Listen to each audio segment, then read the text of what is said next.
What's up, TBR? It's been a long time since I post some content on the forum, and since David C now has a big promotion, as he's now the commander in chief of the bet sizing section. Congratulations, David. I thought it would be the perfect moment to just post something on bet sizing, and I wanted to revisit the primer on bet sizing thread I created almost a year ago. And I remember at the time that I wanted to attach the file in that thread, and I wasn't able to do it. So I think now we can attach Excel extension, and I will finally close the circle and attach that file into the new thread I will create in bet sizing. So for the new guys in here that didn't read my thread called a primer on bet sizing, you can find it in the micro section under construction, and you can go on the second page, in fact, and it will be at the bottom, I think. Yeah, it's there, a primer on bet sizing. And you can, there is two-part, I think I wrote, part 1, chapter 1, yeah. And so this is basically my notes on two parts video series that Stephen Paul did a long time ago on Run It Once. And the sheet is coming from him also. And it's a sheet that will just help you define the optimal bet size on a river scenario in a nuts, air versus bluff catcher situation. But it's a situation where we are in position and the out of position player has some traps in his range. And I thought it was really interesting to work with that sheet. So I'm going to give it to you guys in here. And before going into details about the sheet, I just want you to remember that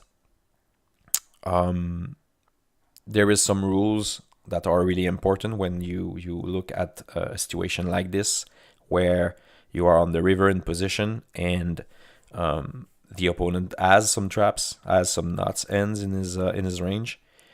And the rule number 1 is we can't bet so big that our opponent only calls with traps. So when we do this, we are effectively turning value hands into bluff. And to determine or to find what is the max bet size we can use when the opponent has some percentage of the traps, the equation is really simple. It's T percentage traps, which represent the percentage of traps.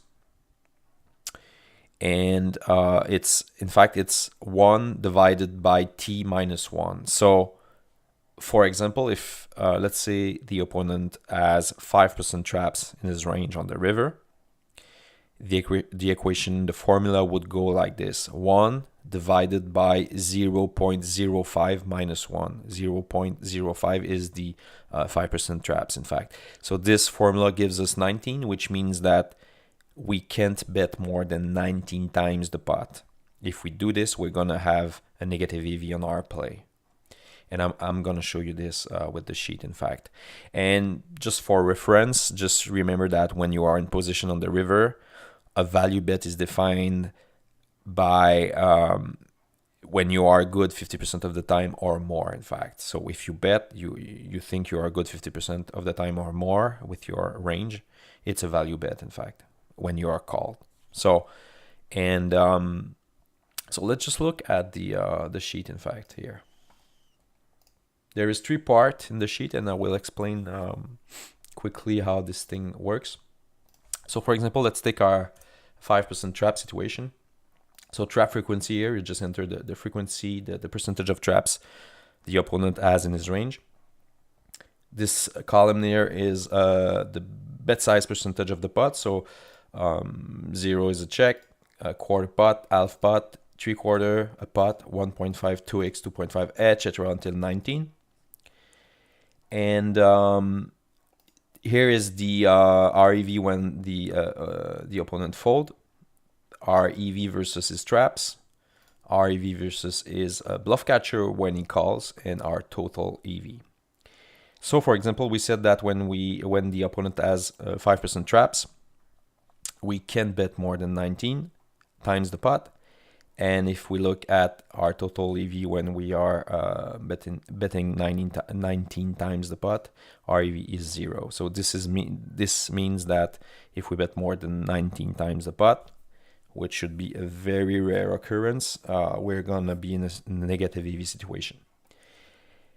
And so you just have to look at where you get the best EV. So for instance, here it's 1.42, and you go on the bet size column, and you can see that 2 times pot when villain has 5% traps would be the optimal bet size, in fact.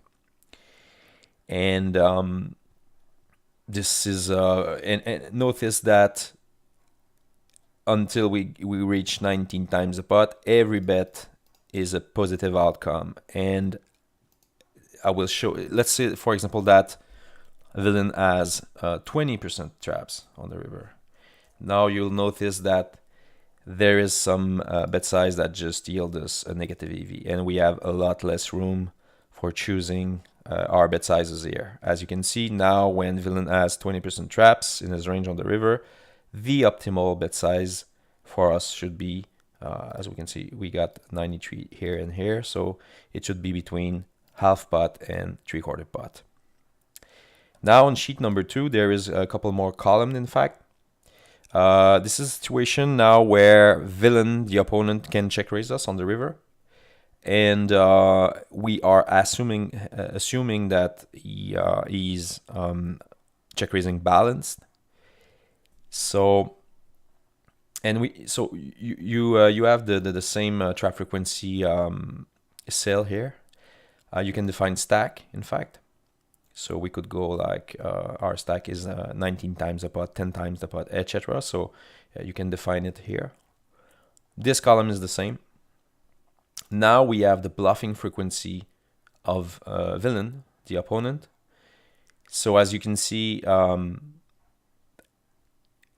when we bet smaller, in fact, if he would check raise us or check jam, in fact, our odds are worst. So he can jam more with. He can in fact add more bluffs into his range. And when we bet bigger, for example here, if we bet 7 times the pot, his bluffing frequency just really decrease, in fact. So, and this would be his for a check jam, in fact, this would be his value to bluff ratio. So for example, if we bet 1/4 pot on the river, and he has 5% traps, his value bluff is 1.15. So it means for every 1.15 value, he can add a bluff in his range. So you still have the EV of the fold, EV when raised, EV when called, and the total EV, in fact, that you can get, that you have here. So in this situation, we can see that the optimal bet size should be 1.5 or 2 times the pot, as they yield 1.26 in total EV. And in sheet number 3, there is two more columns, in fact.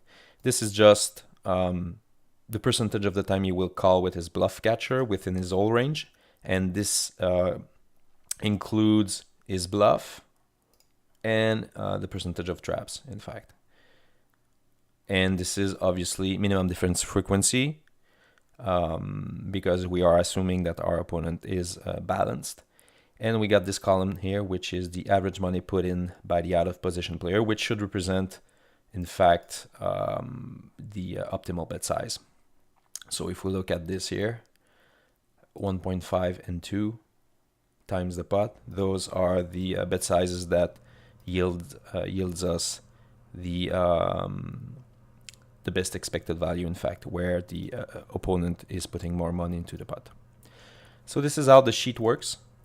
I found it very useful when you study some situation on River.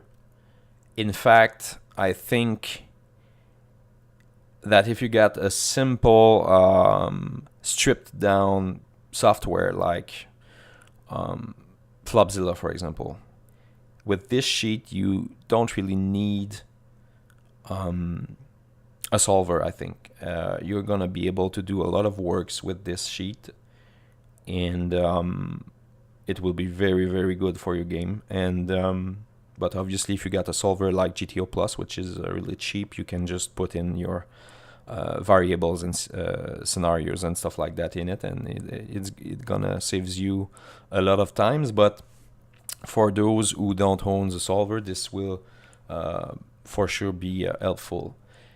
So I'm gonna attach this Excel sheet in the thread I will create, and I hope you guys will have some fun playing with this.